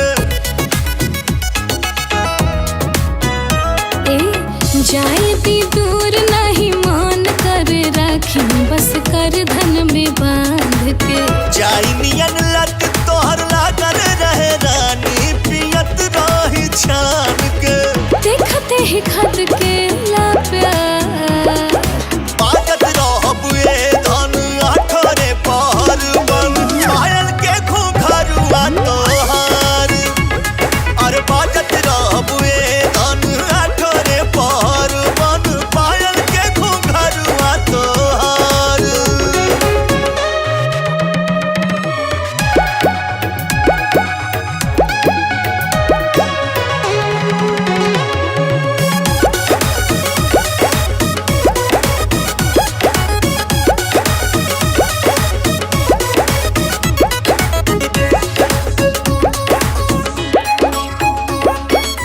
लागेला भूखवो न भर जाला पेट राजा तोहरे दुलार से।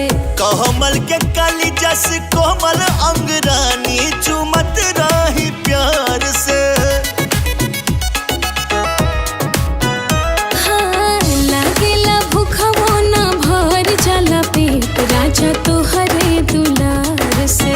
कोमल के काली जस कोमल अंगरानी चुमत रही प्यार से। तोहरे से सबरे सिंगार बाजत रहबुए धन आठरे पहर बन पायल के घूंघरुआ तोहार। हाँ बाजत रहबुए धन आठरे पहर बन पायल के घूंघरुआ तोहार।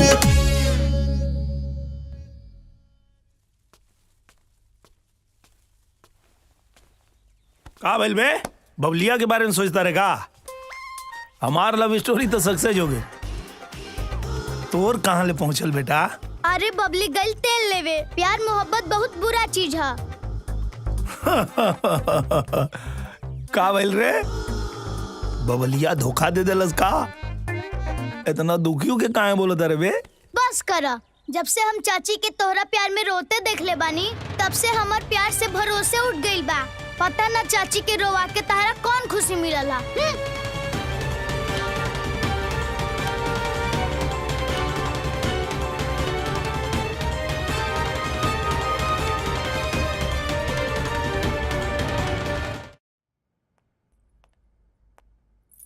बाबा खाना।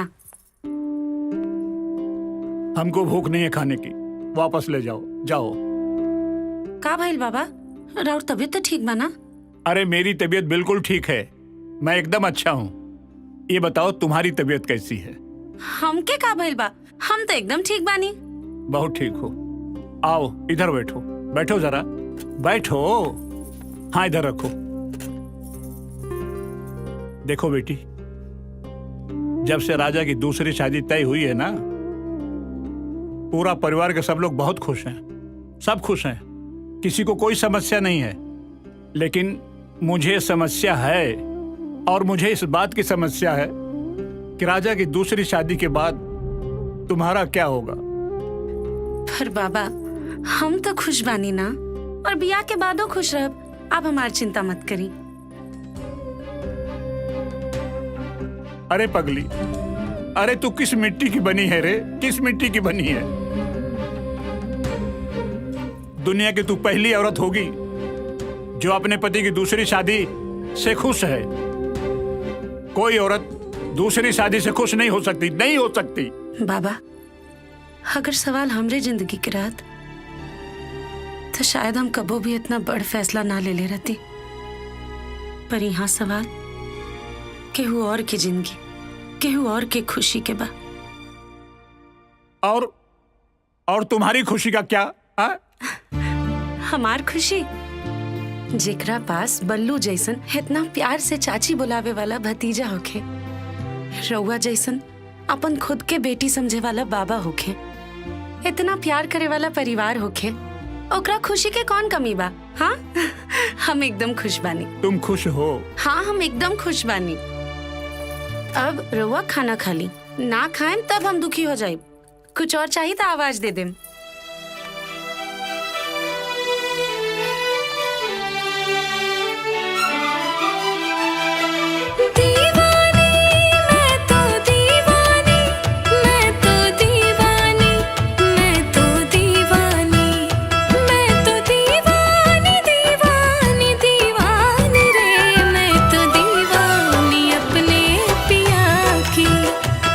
तो दीवानी दीवानी दीवानी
सह नहीं पाऊंगी, पिया जो रूठे तो मैं मर जाऊंगी।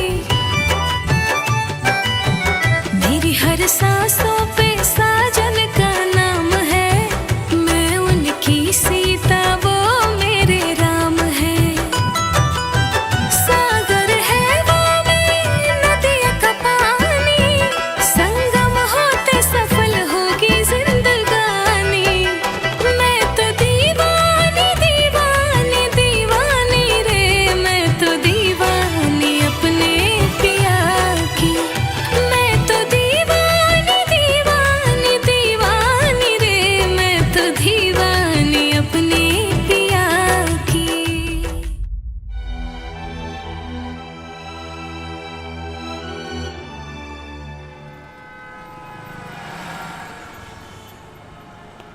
देखिए राजा, मैंने केस की पूरी तैयारी कर ली है। आज आपका तलाक पूरा हो जाएगा, आपको चिंता करने की कोई जरूरत नहीं है। आप बैठिए।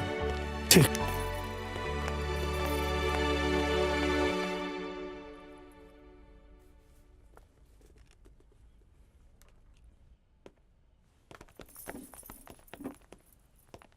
बैठिए।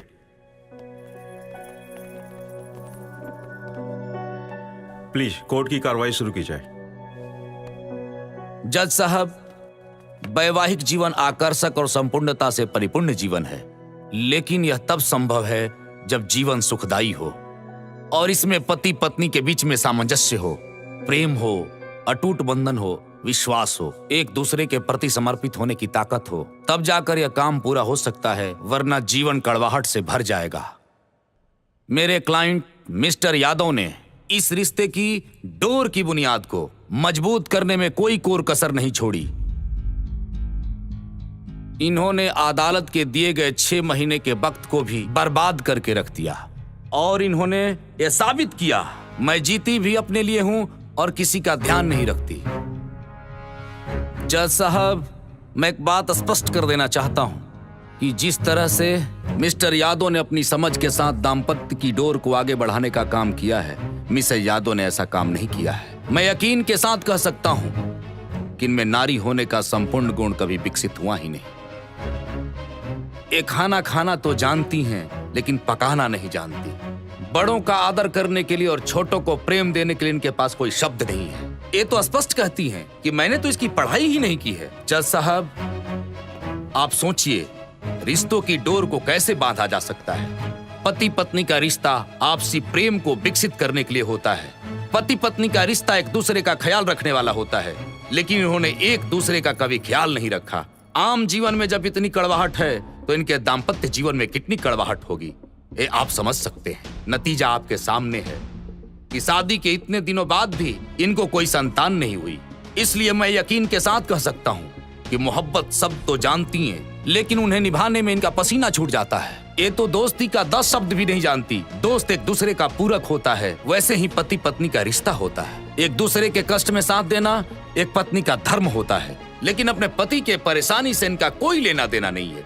ये जीती भी अपने लिए हैं और मरती भी अपने लिए हैं। जज साहब, मैं बड़े कष्ट के साथ कहना चाहता हूँ और मैं आपसे अपील भी करना चाहता हूँ, यदि इन्होंने मधुर संबंध बनाए होते, यदि हमारे क्लाइंट के साथ इनके रिश्ते विकसित हुए होते, तो आज ये नौबत नहीं आती। लेकिन मिसेस यादव ने इसकी कोई परवाह नहीं की है।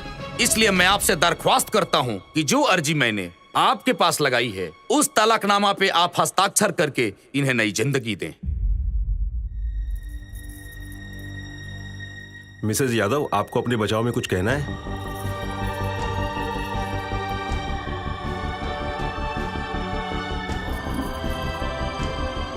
नहीं जज साहब।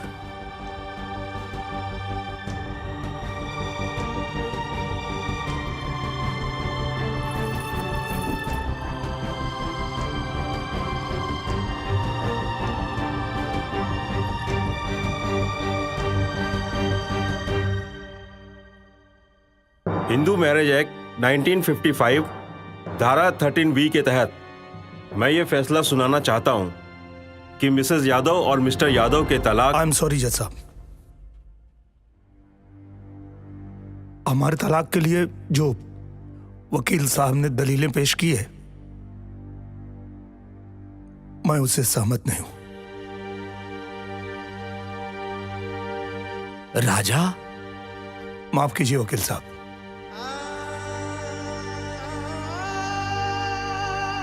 हाँ, ये सही है कि हम लोगों ने आपसी सहमति से तलाक के लिए अर्जी दिया था, लेकिन मुझे तलाक मेरी पत्नी के चरित्र को नीचा दिखा के नहीं चाहिए।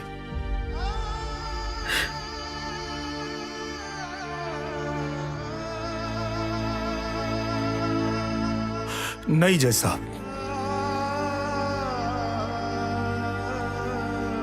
वकील साहब ने कहा कि मेरी पत्नी को दोस्ती के मायने पता नहीं। मिलॉर्ड, मैं तो ये कहता हूं कि मेरी पत्नी की जैसी दूसरी दोस्त इस दुनिया में हो ही नहीं सकती है।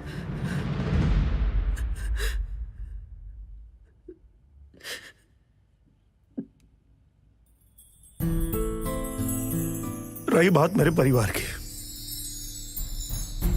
तो इस तलाक से मेरे परिवार में कोई खुश नहीं है। मेरे परिवार के लोग इनके स्वभाव से और इनसे इतने प्रभावित हैं कि मेरे दादाजी, मेरे भैया, मेरे भाभी, मेरा भतीजा, कोई यहां तक नहीं आया है। और जो लोग आए हैं, मेरी मां, मेरे पिताजी, वो लोग इस तलाक से कितने दुखी हैं आप इनकी आंखों में देख सकते हैं।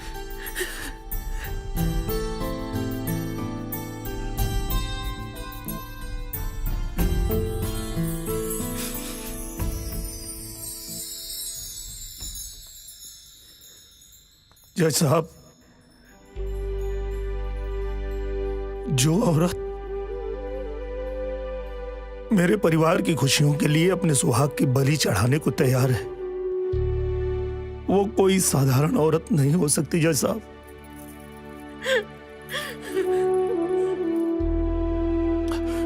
नहीं चाहिए मुझे तलाक, नहीं चाहिए।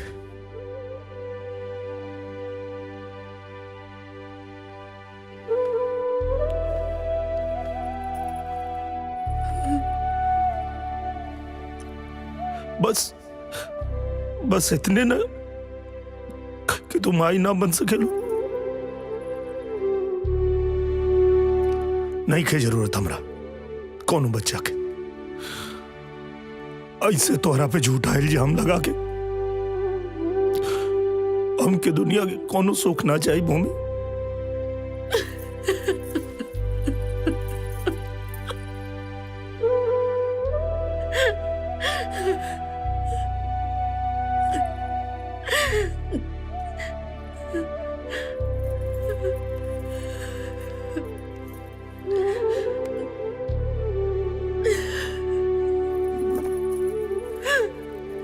भूमि, दुनिया में बहुत ऐसा बच्चा बा जेकर माई बाप नहीं खे,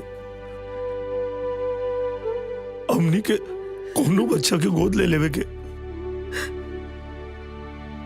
लेकिन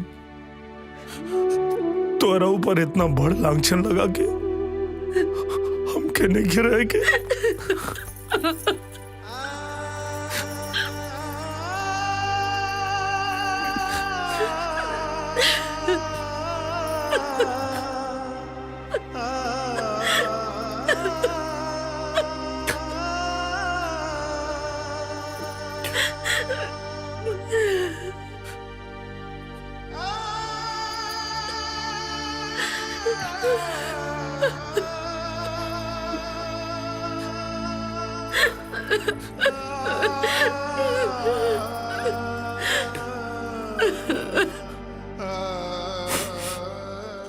राजा,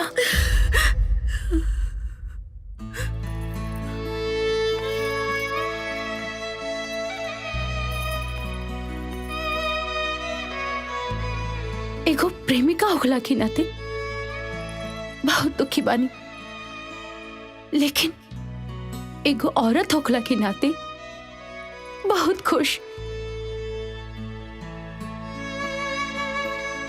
औरत के प्रति तुहार ई नजरिया देख के हमरा नजर में तो और भी श्रेष्ठ हो गईला। हाँ, हमने के एक दूसरा से प्यार जरूर कहनी जा, लेकिन ऊपर वाला तुहार किस्मत में ई भूमि के भेजले बाड़े, और इनकरा से अच्छा जीवन साथी केहू नहीं हो सकत। खुश रह जा तो दोनों लोग। हाँ,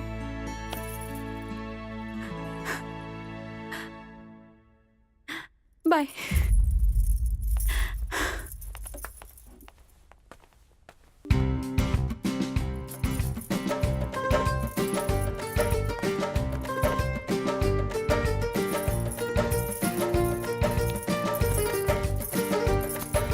मिस्टर यादव, आपको तलाक की अब कोई आवश्यकता नहीं है। आपका जो वैवाहिक जीवन मुझे लग रहा है बहुत सुखमय हो, मतलब विश्वास के साथ ये रिश्ता चलेगा, और हमारी कोर्ट की शुभकामना है कि आपका ये वैवाहिक जीवन मंगलमय हो। आप दोनों को बहुत बहुत बधाई।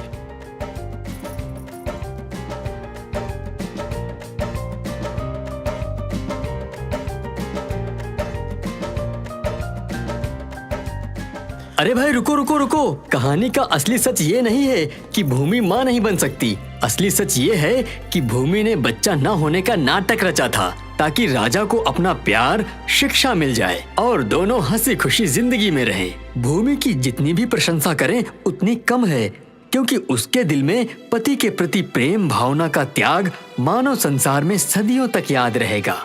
धन्यवाद।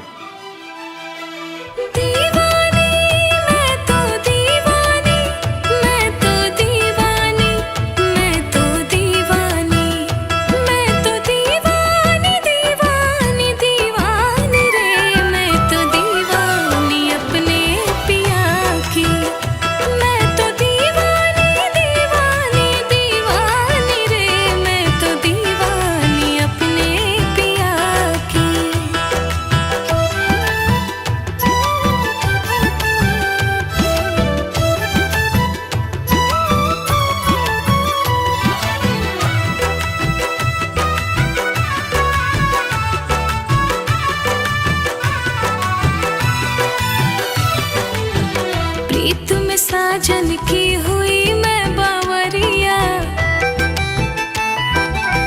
नाम की उनकी मैंने ओढ़ ली चुनरिया। हाँ, प्रीत में साजन की हुई मैं बावरिया, नाम की उनकी मैंने ओढ़ ली चुनरिया। सबसे